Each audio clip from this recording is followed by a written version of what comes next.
Buenas tardes, mis hermanos, bienvenidos a nuestra segunda parte, nuestro segundo taller para casados, para matrimonios. El primer taller de esos le titulamos Principio 1. Hablamos del sentido de la unidad, de la idea original de Dios del matrimonio, de ser uno solo. Estuvimos estudiando la escritura de Malaquías, donde el matrimonio se ve claramente como un pacto, donde Dios está involucrado, un pacto que no solamente incluye la parte física, legal, sino una unión espiritual. Sin embargo, hoy quiero continuar con este segundo taller al que le he llamado increíblemente Principio 2. La vez pasada hicimos con la palabra uno la analogía de uno como unidad.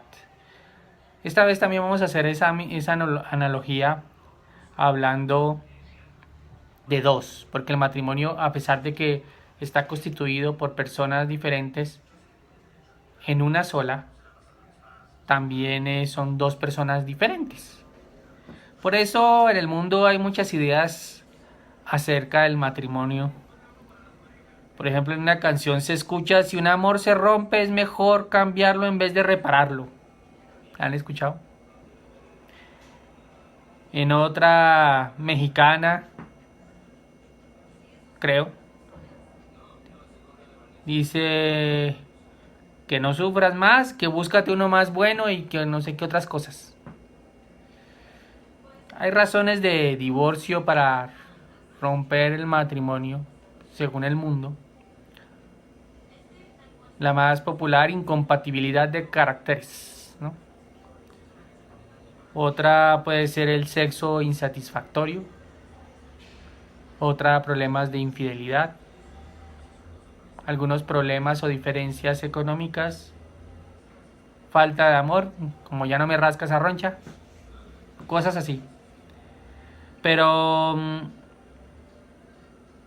cuando hablamos de dos personas diferentes que constituyen lo que es una relación de uno en el matrimonio, tenemos que hablar también de aceptación, de aceptar las diferencias. Vamos a ver dos ejemplos en la Biblia. Acompáñenme a 1 Samuel capítulo 25.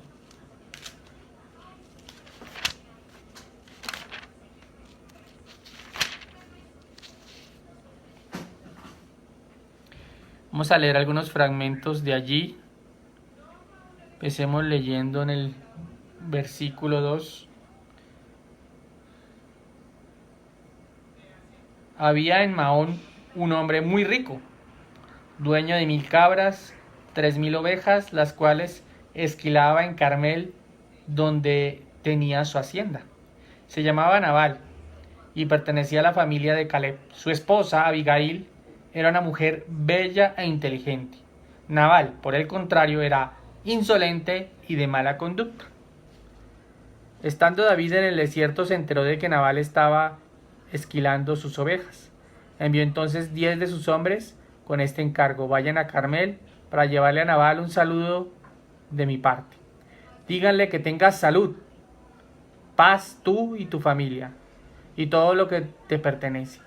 Acabo de escuchar de que estás esquilando tus ovejas. Como has de saber, cuando tus pastores estuvieron con nosotros, jamás los molestamos. En todo tiempo que se quedaron en Carmel, nunca se les hizo nada. Pregúntales a tus criados, y ellos mismos te lo confirmarán. Por tanto, te agradeceré que recibas bien a mis hombres, pues ese día hay que celebrarlo. Dales por favor a tus siervos y a tu hijo David lo que tengas a la mano. Cuando los hombres de David llegaron, le dieron a Nabal este mensaje de parte de David, y se quedaron esperando. Pero Nabal les contestó: ¿y quién es ese tal David? ¿Quién es ese hijo de Isaí? Hoy en día son muchos los esclavos que se escapan de sus amos. ¿Por qué he de compartir mi pan y mi agua y la carne que he reservado para mis esquiladores con gente que ni siquiera sé de dónde viene? Los hombres de David se dieron la vuelta y se pusieron en camino. Cuando llegaron ante él, le comunicaron todo lo que Nabal había dicho. Nabal se describe acá como el esposo ideal, ¿cierto, hermanas? Ideal. Rico, hasta ahí, chévere. Insolente, de mala conducta. Dice acá en el versículo 14: uno de sus criados avisó a Abigail, la esposa de Nabal: David envió desde el desierto unos mensajeros para saludar a nuestro amo, pero él los trató mal. Esos hombres se portaron muy bien con nosotros en todo tiempo que anduvimos con ellos por el campo. Día y noche nos protegieron mientras cuidábamos los rebaños cerca de ellos. Piense usted bien lo que debe hacer, pues la ruina está por caer sobre nuestro amo y sobre su familia. Tiene un mal genio que ni hablar se puede con él. Ni hablar se puede con él. Entonces íbamos en insolente, mala conducta, mal geniado. En el versículo 36 dice: cuando Abigail llegó a su casa, Nabal estaba dando un regio banquete. Se encontraba alegre y muy borracho. Entonces tenemos ahí mal geniado, necio, terco, borracho. Abigail, por el contrario, es descrita por la escritura como bella, inteligente. En la situación que hay más adelante, ella se echa la culpa de los errores del esposo. Se parece a la mía, que se echa la culpa de mis errores. Dice David que es una mujer de muy buen juicio, hasta después de que ella enviuda la pide en matrimonio. Pero en el versículo 36 vemos que Abigail, después de toda la situación en que estuvieron en peligro sus hijos, su familia, todas sus posesiones, de haber sido masacradas por un ejército numeroso que era el de David, dice que no le dice nada. Dice, ella no le dijo nada hasta el día siguiente. Por la mañana, cuando Nabal ya se le había pasado la borrachera, su esposa le contó lo sucedido. Al oírlo, Nabal sufrió un ataque al corazón y quedó paralizado. Pero, mis hermanos y amigos, ¿por qué no le dijo nada? ¿Qué creen ustedes?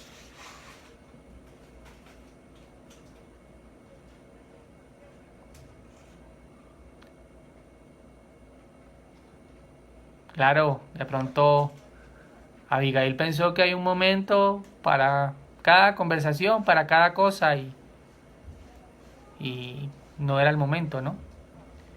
Una mujer definitivamente de muy buen juicio, muy sabia. Pero tenemos otro lado, está en el libro de Oseas. Vamos a Oseas en el capítulo 1, un libro que está después de Daniel, al final del Antiguo Testamento.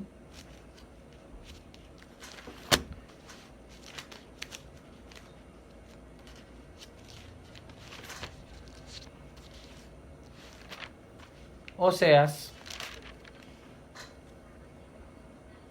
y está al otro lado, dice 1:2. La primera vez que el Señor habló por medio de Oseas, le dijo: ve y toma por esposa a una prostituta y ten con ella hijos de prostitución, porque el país se ha prostituido por completo, se ha apartado del Señor. Dios le pide o le ordena a Oseas que se case con una prostituta y tiene hijos con ella. Y Dios compara esta unión con la unión, el pacto que Él tiene con el pueblo de Israel. Entonces, una de las escrituras que nos muestra a Dios como esposo. Pero veamos en el versículo 14 del capítulo 2 de Oseas, dice, hablando de su esposa infiel, adúltera, Dios: por eso ahora voy a seducirla, me la llevaré al desierto y le hablaré con ternura. Versículo 16. En aquel día, afirma el Señor, ya no me llamarás mi Señor, sino que me dirás esposo mío. La manera de construir matrimonio de Dios es muy diferente. Había todas las causales para el divorcio. Imagínate una mujer adúltera a la que se compara Israel. Pero Dios es un Dios de pactos, como hablábamos en la vez anterior. Dios sí cumple sus pactos. Por el contrario, ¿qué hace entonces para reconquistarla? Una cita especial. Espero, hermanos, que tengamos momentos, citas especiales donde invitemos a nuestra esposa a un lugar especial, hacerla sentir especial. Habla de seducirla, de hablarle con ternura. Es una manera diferente, ¿cierto? Muchas veces a la nuestra. Dios sí cumple sus pactos, así nosotros no lo hagamos. Él es fiel a pesar de la infidelidad. Es más, si nos vamos a Isaías 62:5, habla como ese esposo que edifica a su esposa. Pero entremos en materia, ya habiendo hablado de estos ejemplos. Primera de Pedro 3. Vamos a Primera de Pedro 3.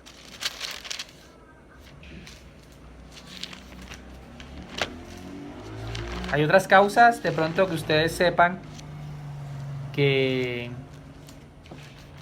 son causales de divorcio para el mundo.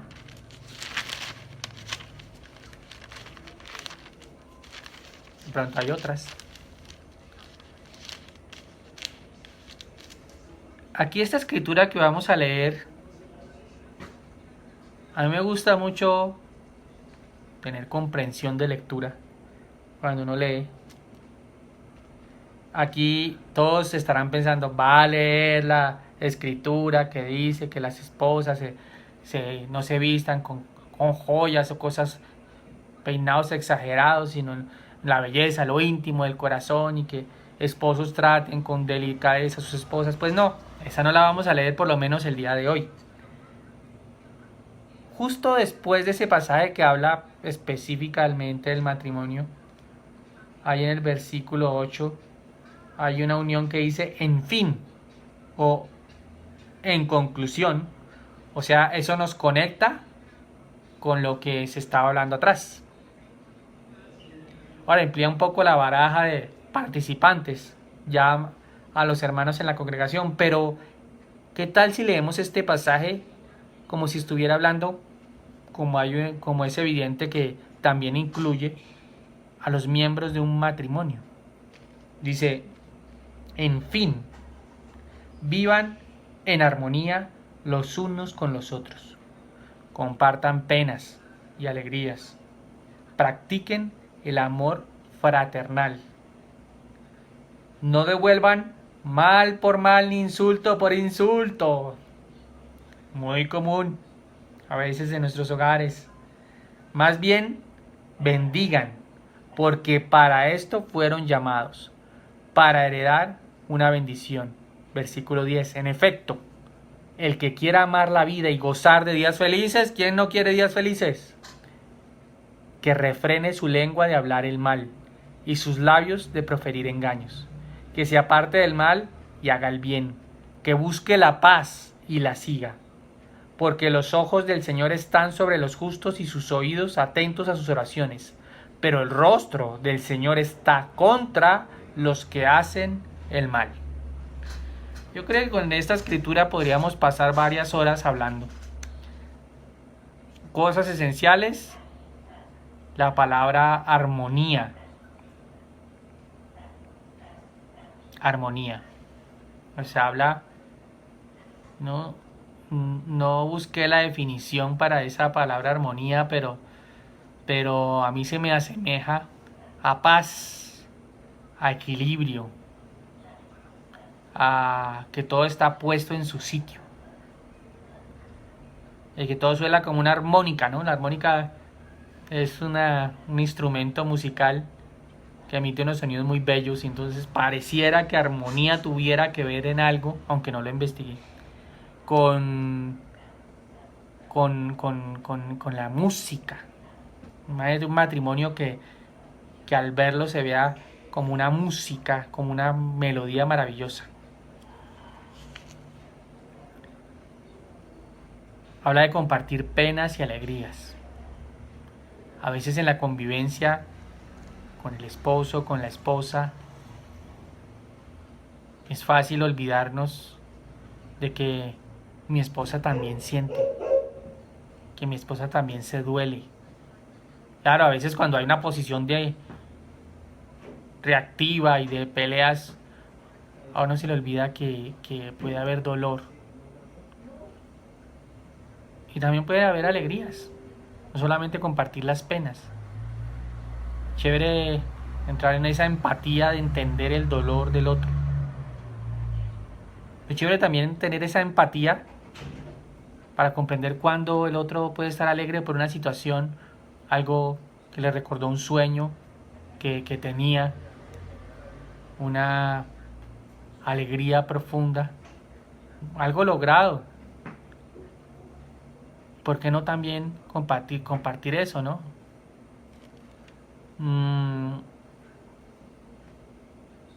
Practicar el amor fraternal. Hemos hablado de practicar. Cuando habla uno de practicar un deporte es porque algo se hace constante, con disciplina, requiere un entrenamiento juicioso, ¿no? No cuando uno va a jugar un partidito para allá los domingos, va en las canchas del Tunal con unos hermanos. Ahí sale uno ya todo magullado porque lo hace una vez al mes. Sino practicar es algo que requiere una disciplina y un compromiso.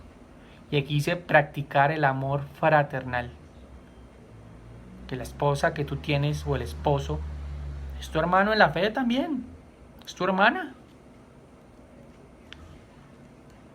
Y eso requiere una práctica constante y diaria, sabiendo que somos también hermanos.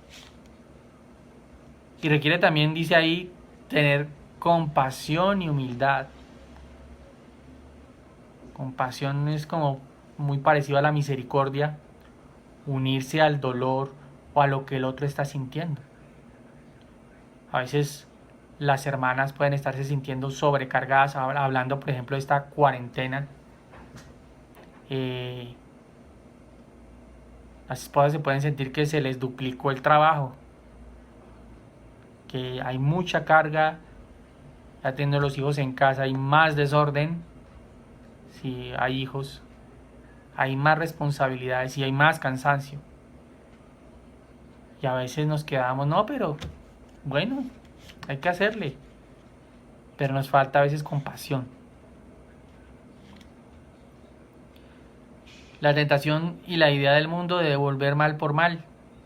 Pero aquí dice, no devuelvan mal por mal, ni insulto por insulto.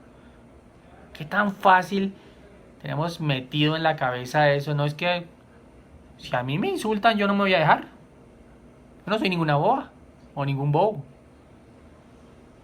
Es fácil contestar a un insulto con insulto, pero las enseñanzas que vienen en la Biblia de parte de Cristo, de parte de nuestro Padre Celestial, hablan de no responder insulto por insulto ni mal por mal. No es lo que hizo Dios con su pueblo ni lo que está haciendo ahora.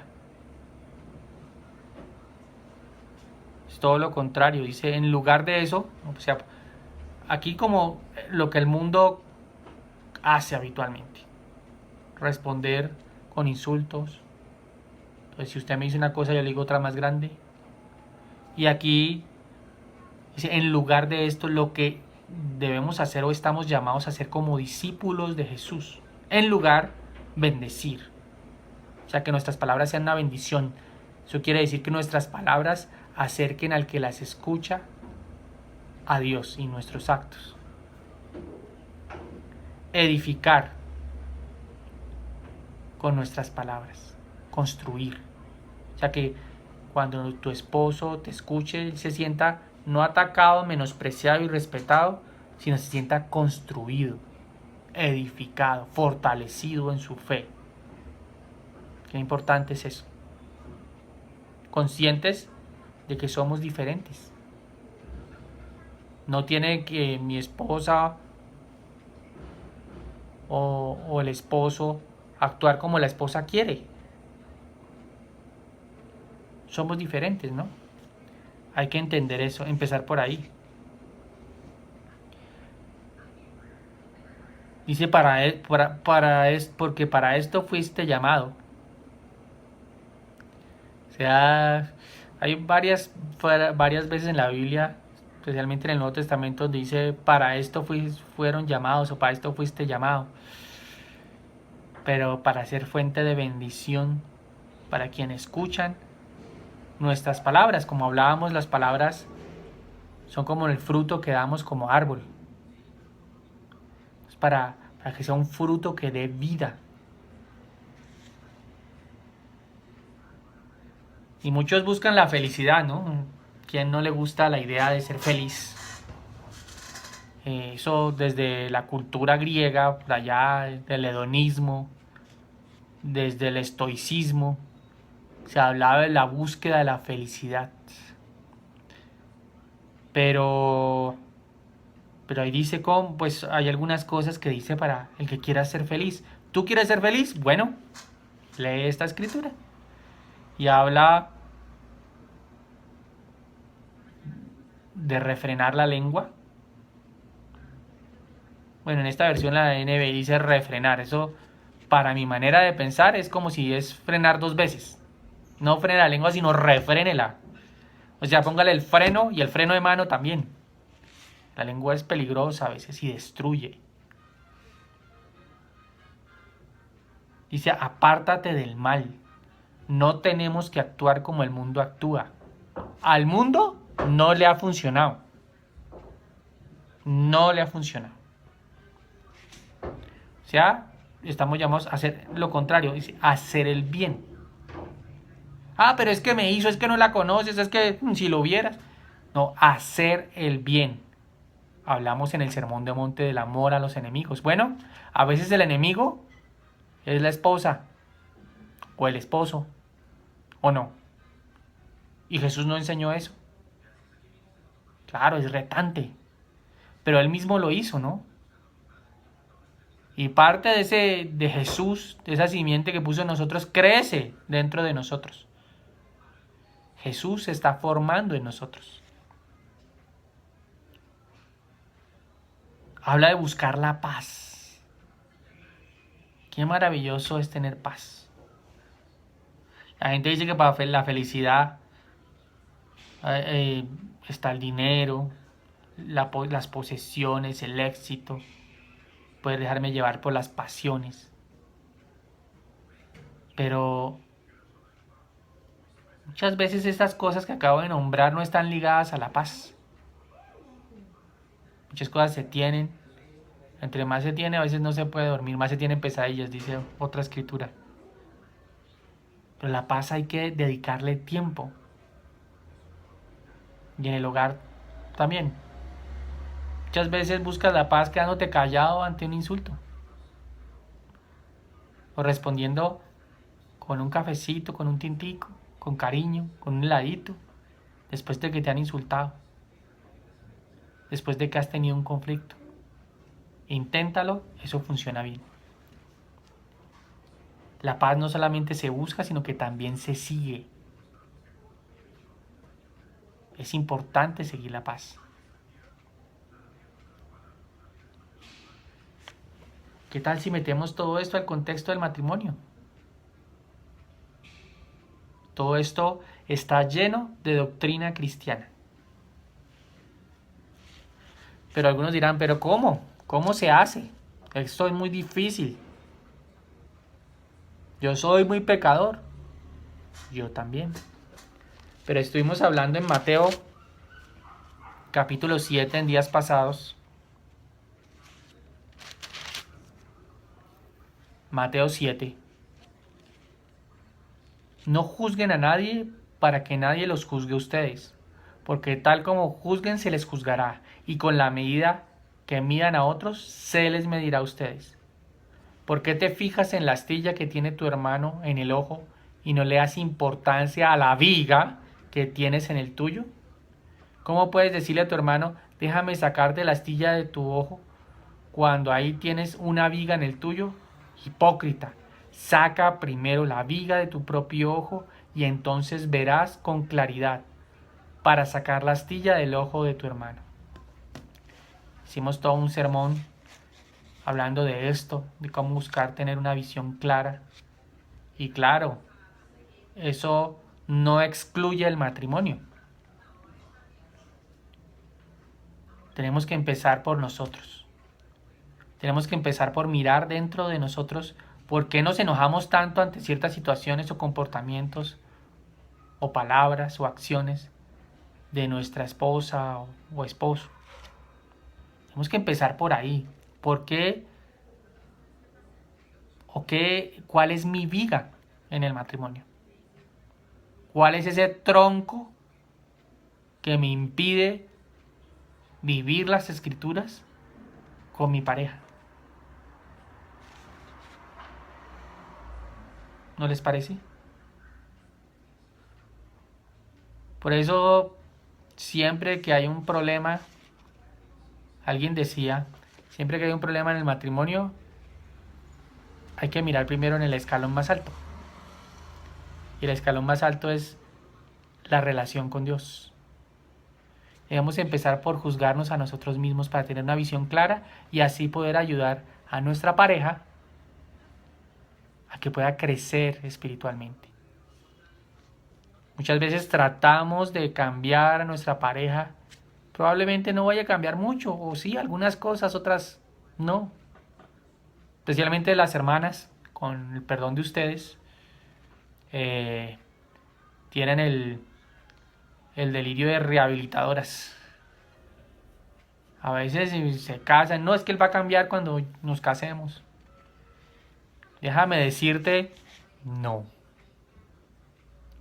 Y entonces, ya usted hizo un pacto con Dios y con su esposo.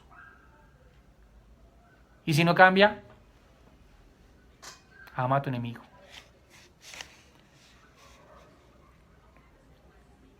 Hablamos también de mirarte como un árbol dentro, donde hemos puesto nuestras raíces, de que nos nutrimos, de tierra fértil o podrida.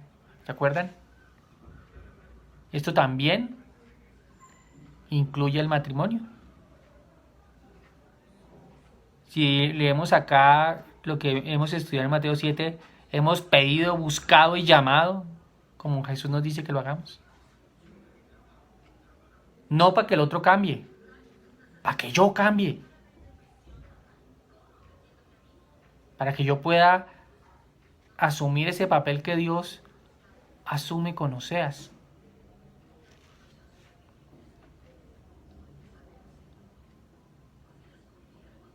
Muchas veces es evidente que necesitamos examinar nuestro fruto, y hablando de la escritura de Mateo 12, vamos a Mateo 12, 12:33, que también la estudiamos en una reunión de familia.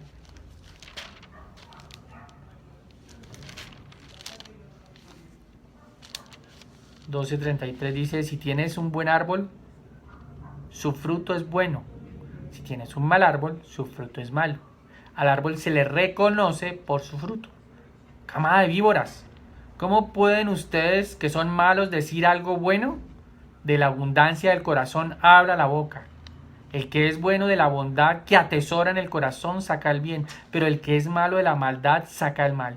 Pero yo les digo que el día del juicio todos tendrán que dar cuenta de toda palabra ociosa que hayan pronunciado, porque tus palabras se te absolverá y por tus palabras se te condenará. Esta escritura la usé en la reunión de familia aquella para hablar de las palabras como el fruto que sale de nuestro árbol. Y qué importantes son las palabras en el matrimonio. Tenemos que empezar a localizarnos nosotros, reconocernos ahí en el versículo 34 como una camada de víboras.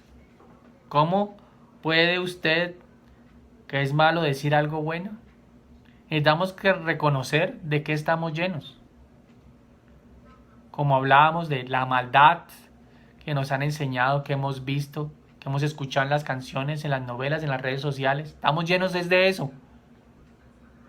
De ahí la importancia que hablábamos también de cavar, de limpiar todo eso para reemplazarlo por la base firme, sólida, que es la palabra de Dios. Pero ¿cómo vamos a poder decir algo bueno si estamos sucios? Si estamos llenos de podredumbre. Por eso, para sacar nuestra maldad, como dice la escritura que acabamos de leer en Pedro, apartarse de la maldad, hay que empezar a limpiarnos. Hay que empezarnos, como también hablamos, a dejarnos llevar, porque la mayor influencia de nuestras vidas, a pesar de que tenemos muchas, sea la palabra de Dios. Porque todos los días estamos escuchando ideas en la radio, en todo lado. Pero que la mayor influencia sea ese estudio profundo, esa relación íntima con Dios en oración que tenemos. Eso sea lo que más salga cuando se vea el fruto. Cuando la boca hable, mostraremos que abunda en nuestro corazón. Si es la justicia o la maldad. La idea no es sentirnos culpables. No. La idea es mirar, bueno, ¿cómo puedo yo crecer para ser ese esposo fructífero? Que sea fuente de bendición para mi esposa, para mis hijos.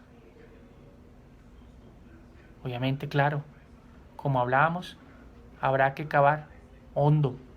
Más de los 3 metros que hablábamos tenía de arena el mar de Galilea, profundo, sacrificado.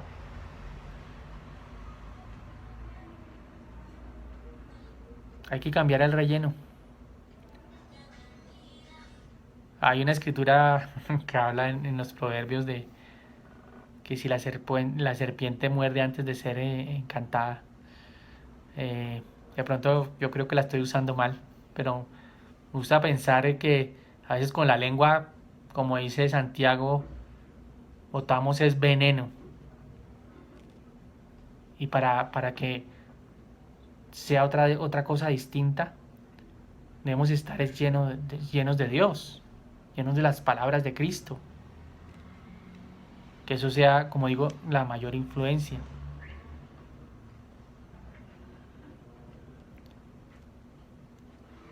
Nuestras palabras, como digo, pueden dañar o pueden edificar y construir y hacer que, como dicen las señoras, uy, qué buena mano tiene, vea. Puedes tener una buena mano, un buen fruto. Más que mano es fruto. Pero entre las cosas que decimos, claro, hemos dicho cosas que hemos desanimado. Cuando el esposo está medio tratando de sacar la cabeza, a veces la esposa llega y es como el pie que aplasta la cabeza ahí. O al revés, ¿no? Hemos desalentado, hemos herido. Heridas que por años a veces se quedan ahí, ¿no? Hemos amargado a veces a nuestros esposos o esposas.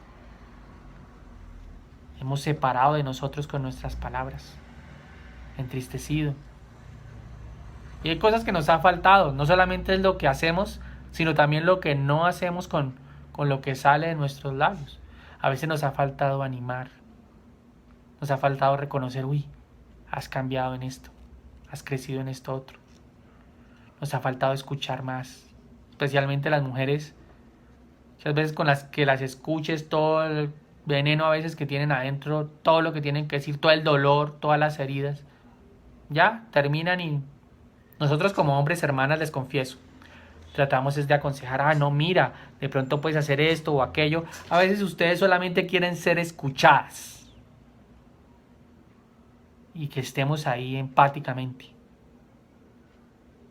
Pero a veces nos falta.